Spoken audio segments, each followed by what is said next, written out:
Hello, good morning. Malamig na morning pa rin, wala pang araw. Mag alas 8. Ano ko? Mag alas 8 na? 7:40. 7:44, mag alas 8 na pala. So, wala pang araw, guys. Tignan niyo naman, day off ko. Day off namin ng kasama ko. Sabi ng kasama ko, alas 7 daw siya bababa. Anong oras na 7? Ako na nauna bumaba. Sabi ko, babala ako. Wala pa siyang reply. Kaya, bilisan ko para makapag-exercise kami ng kasama ko. Sabi niya, mag-jogging kami. Sabi niya kahapon, mag-jogging daw kami. Sure ka? Sabi ko, oo. Tapos sabi niya, paano daw yung mga bag namin? Maiiwan.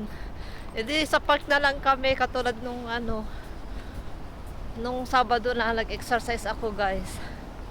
Sana matuloy. Tignan natin. Magla-live ako, abangan nyo pag matuloy. Di ko lang sure. Mahirap mag-promise. Baka hindi patuloy kasi minsan na depende din ako sa kasama ko. Sabi ko punta kami sa Diamond Hill sa dating Nilian Garden. Ewan ko lang kung matutuloy kasi pag matuloy daw kami, sabihan ko daw kasama ko, niyaya ko kasi dito yung nandyan lang sa Diamond Hill din. Nag-post kasi siya kahapon. Wait lang, tawid tayo, may sasakyan. Dumating na pala sila galing sa Pilipinas na ewan ko kung 2 weeks yata sila doon o 1 week, parang 2 weeks. Dumating na kasi sila, tinanong ko kung nakabalik na. Oo daw. Sabi ko, niyaya ko siya dito. Sabi niya, ewan daw niya kung makapagpaalam daw kay Lolo. Yung amo niya, lagi silang nagtutor. Kaya sabi ko, kung kaya kami na lang ang pupunta dyan kung gusto ng kasama ko. So, inaabangan niya kung matutuloy kami o hindi. Mamaya ko sasabihin sa kanya, matutuloy daw kami, sisiputan daw kami kasi malapit lang naman daw sa kanila, kay Lolo niya. Diyan sila sa Diamond Hills. Isang stasyon lang.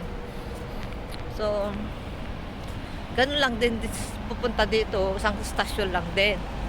Pero, bihira lang kasi siya mag-day off kasi lagi niyang bantay yung matanda. Matagal na kasi kami hindi nagkita. Yan, bigay niya sa akin tong shoes ko. Lagi ko nang sinusuot. Hatid sundo araw-araw. Tapos day off. Yan, mabait yun. Dami niyang binigay sa akin.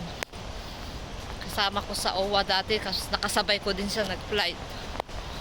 So, kasama ko. Dito, sabi ko magkita daw ka. Sabi niya, saan daw tayo magkita? Saan ba tayo magkita? Sabi niya, sa park. Kung hindi tayo mag-jogging, sa park. Doon sa mga dinadaanan namin. Hindi dito doon sa kabila. Yung pinagjagian ko nung nag-live ako nung Saturday. Kung napanood nyo yun. So, yan guys, malamig. Nakalimutan ko yung jacket ko na makapal. Hala. Okay lang ba ganito yung suot ko? Hala, nakalimutan ko yung makapal. Hayaan mo na. Sana umaraw. So, magbabay na ako, guys. Tawid pa ako ng tawid pa muna ako ng isang kalsada. Tapos doon na yung park. Nakalimutan ko talaga yung yung jacket ko makapal, guys. Wala sa isip ko. Nagdiretso lang ako nagbasura. Tapos binitbit ko na yung bag ko. Ay, nako, buti may sombrero ako dito, nandito sa bag ko. Sa bagay, dalawa naman ito, hanggang dito yung kulay gray ko. Hala, ang hangin pa naman, guys. Parang gusto kong bumalik. Kunin yung jacket ko. Ano ba yan? Hala. Buti na lang, wala nang ubo ko, guys. Salamat. Wala na rin yung ubo ko. Kagabi, nag-stay naman lang kasi ako sa window. Tapos parang gusto kong mag-ubo na naman pero wala nang lalabas na plema. Parang nalamigan lang yung loob, yung sa loob ko, yung chest ko. Kaya ang ginawa ko, ako ng yung maplas dito sa likod ko saka dito.